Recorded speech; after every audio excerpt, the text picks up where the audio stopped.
Welcome back mga amigo sa aking channel. Ang project po natin ngayon, itong kurtina na to, kung paano gawin na to, multipurpose design po. Pwede siyang pag ganito, pwede rin ganito. Umpisa na natin kung paano gawin to pagkatapos lang nito.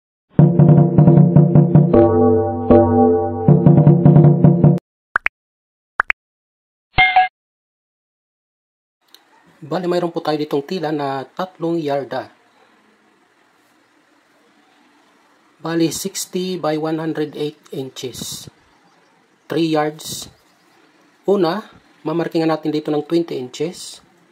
Dito rin 20 inches. Tapos, guhitan lang natin ng diretso. Yan.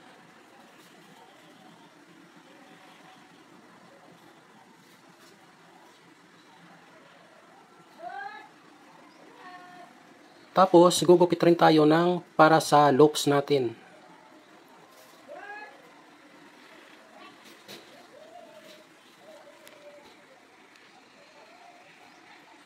Marking tayo ng 5 inches. Dito rin 5 inches. Tapos, diretso lang natin.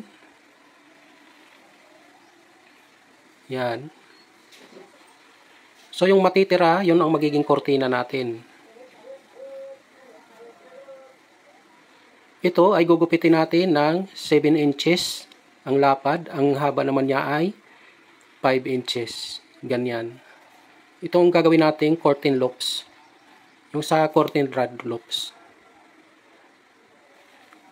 Bali 6 ang gagawin natin na ganito. Ito, ganito siya. 6 na piraso. Patahian lang natin na ganito, tapos babalik ta rin.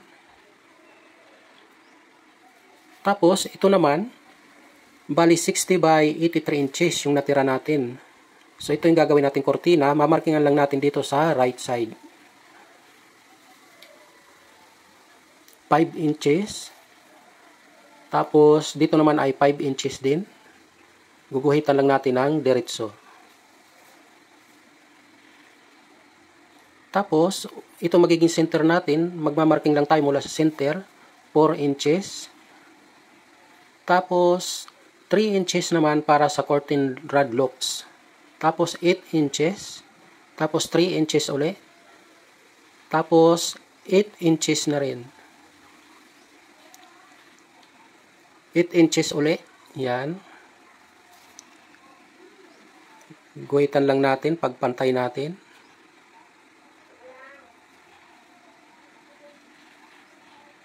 Ganito lang. Kung anong ginawa natin dito, ganito rin sa likod, sa kabila.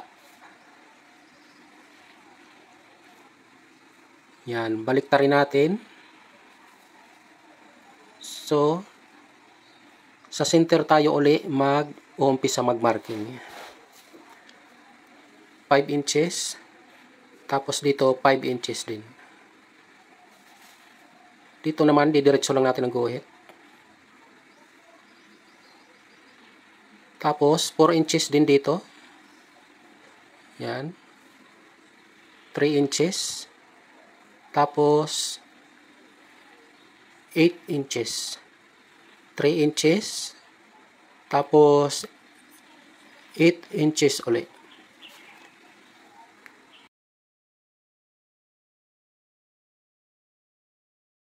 Tapos ito yung ginupit natin kanina na 60 by 20. Ipupud lang natin ganito. Ito yung gagawin nating decor sa tops. Pupud natin ng ganito, pahaba muna. Tapos, ipupul natin uli para makuha natin yung center. Ganito pag-fold. Tapos, mamarking tayo ng 6 inches mula sa taas. 6 inches. Pantayin lang natin ng mabuti. Tapos, guhitan natin ng diretso. Yan. Tapos ito, 4 inches. Kung anong marking ng body, ganun din marking natin dito. Tapos dito naman ay 3 inches.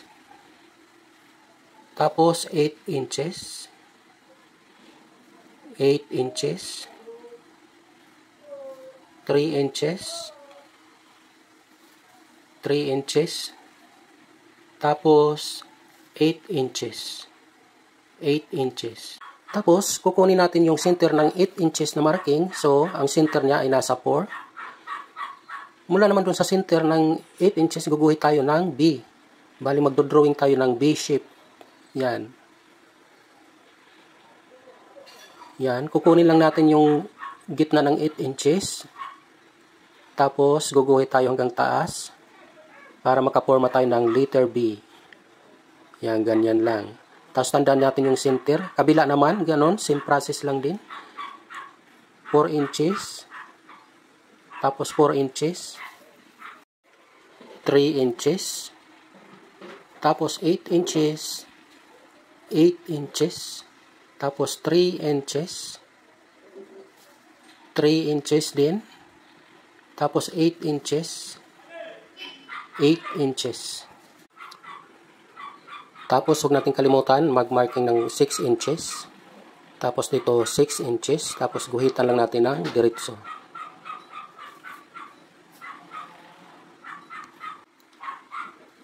Tapos, kukunin din natin yung center ng 8 inches. Tapos, guguhitan natin pataas, pa-slant. Para makapag-drawing tayo ng B shape. Ganon din dito. Yan. Gagawa tayo ng B shape. Mula sa center ng 8 inches nating marking. Tapos, dito yung gitna, dodrawingan din natin ng B-shape. Itong gitna na to. Yan. Kasi 8 inches din to, yung kabuuan.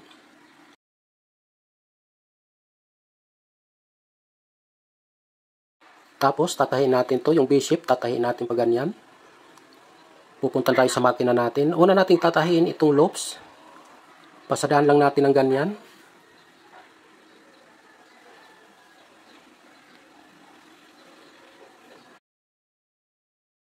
Bali, 6 ang gagawin natin ng ganito.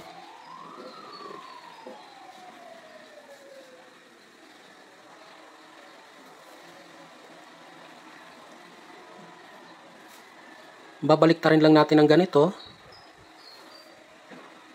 Tapos, tataping lang natin yung side para flat.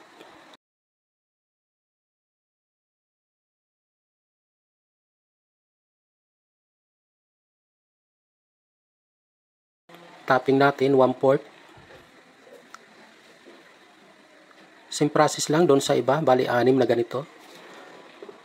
Bali 3 inches ang finish. Tapos ipofold naman natin yung kortina natin. Ipofold natin both side.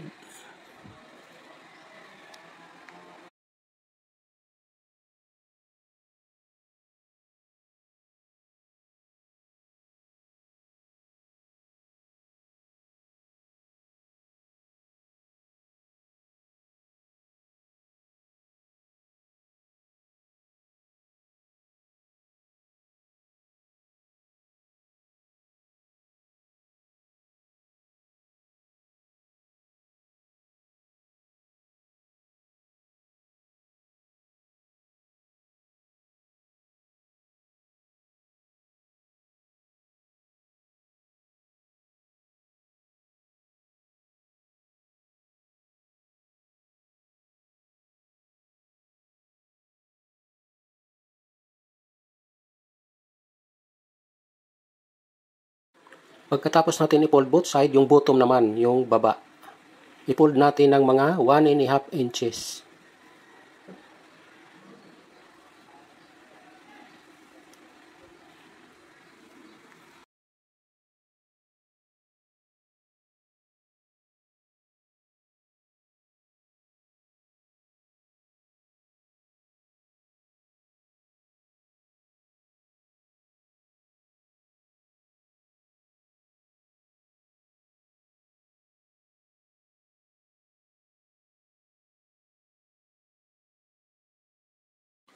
Tapos, i-attach natin yung curtain loops natin dito. Ipapalo lang natin sa marking natin.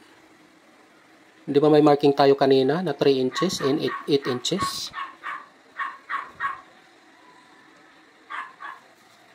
Sundan lang natin yung marking dito.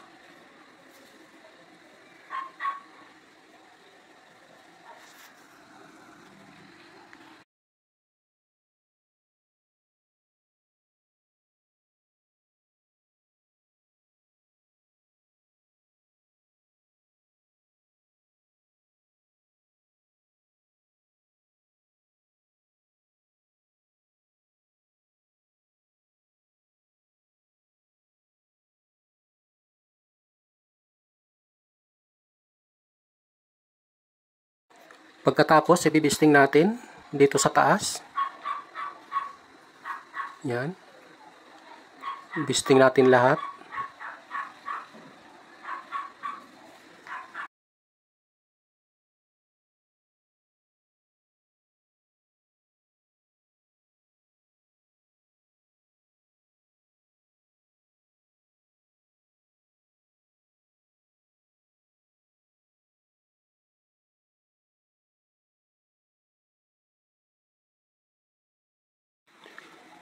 Tapos, ipupuldo natin ng pagganito. Papasadahan natin, ganyan.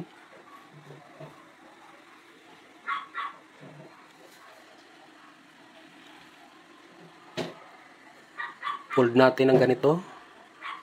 Bali, yung marking natin na ganito ay 5 inches, yung fold.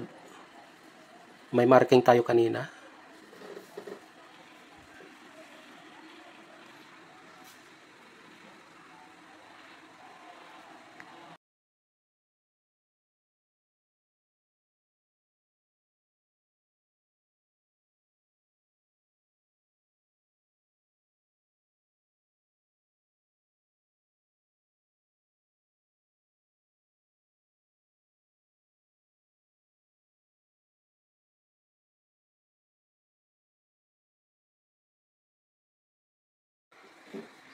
Tapos, papasadahan natin sa bandang itaas ng 1 inch. Yan. 1 inch lang, diretso.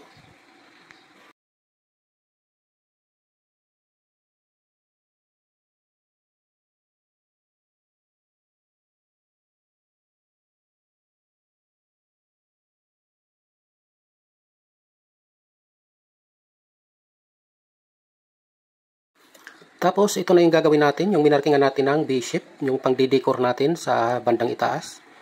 So, tatahin natin yung both side na mga 1 inches. 1 inches, i-close natin both side.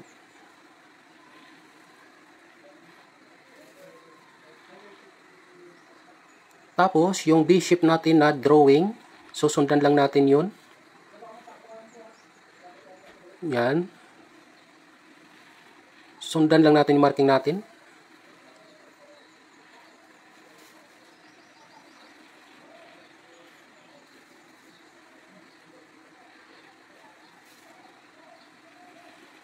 Itahin natin lahat yung B-shape.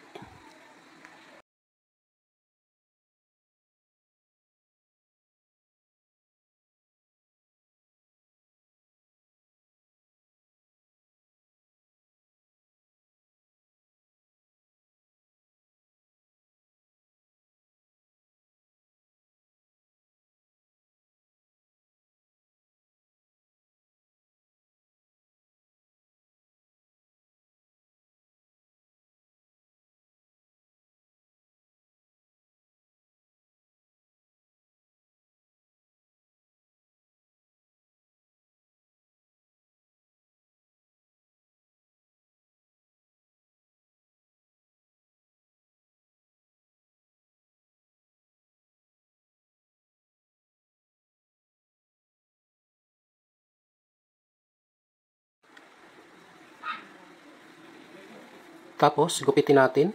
Huwag isasama yung tahi pag gupit. Yan, lahat ng B gupitin. Yan. Tapos, baliktarin natin.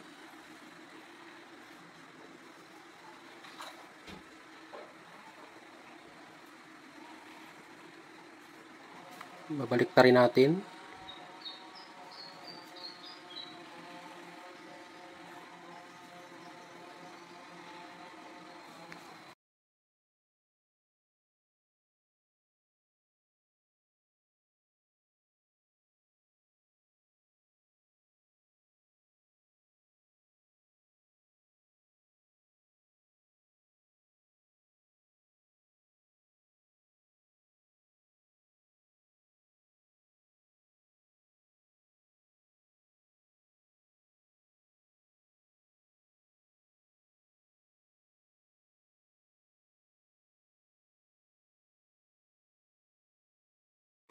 Pag nabaliktad na natin, ikakabit na natin sa bandang taas ng kortina natin. Yan. Yung itaas, ipapantay lang natin sa curtain rod loops. Yan.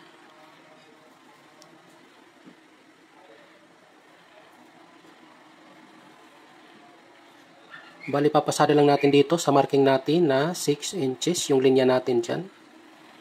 Yan. Bali, itong dulo na to, ipapantay natin sa curtain loops.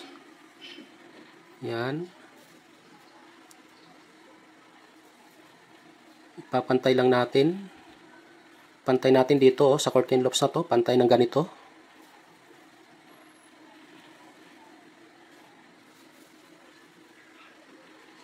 Tahin lang natin to hanggang sa dulo.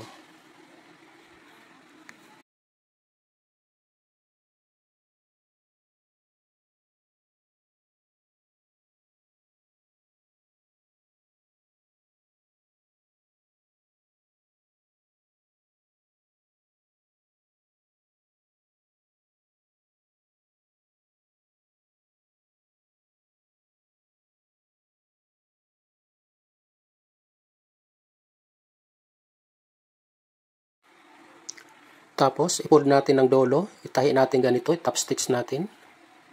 Yan. Top stitch natin ng pagganito. Hanggang sa dulo lang din. Para ma-flat lang. I-flat natin na maayos.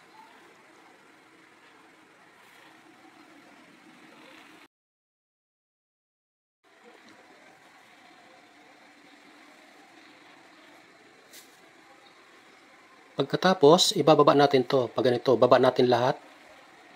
Tapos, ibibisting natin, pagdidikitin natin yung loops. Flip-flits natin. Yan. Itong mga loops na to, pagdidikitan natin. Pero, ingatan na wag matahi. Ito, ganito. Dito. Kailangan di matatahi yan. Ganyan na lang. Tapos, bibisting natin to lahat.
Yan.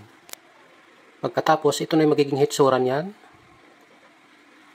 Dito yung curtain loops natin. Yan, kailangan hindi natahi yan. May butas yan, ganito. Oh. So, ganito magiging hitsura yan. Pwede nyo rin i-ganito. Itataas nyo lang to. Di-design ng ganito para maiba naman yung design. Yan.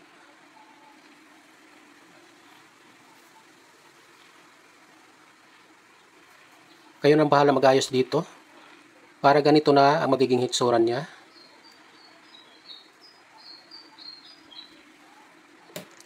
Maraming salamat sa panonood. Please subscribe to my channel. Pwede nyo rin i-ganito. Yan. Kayo nang bahala mag-ayos-ayos nito kung anong gusto nyo design sa taas. Bali ganito siya.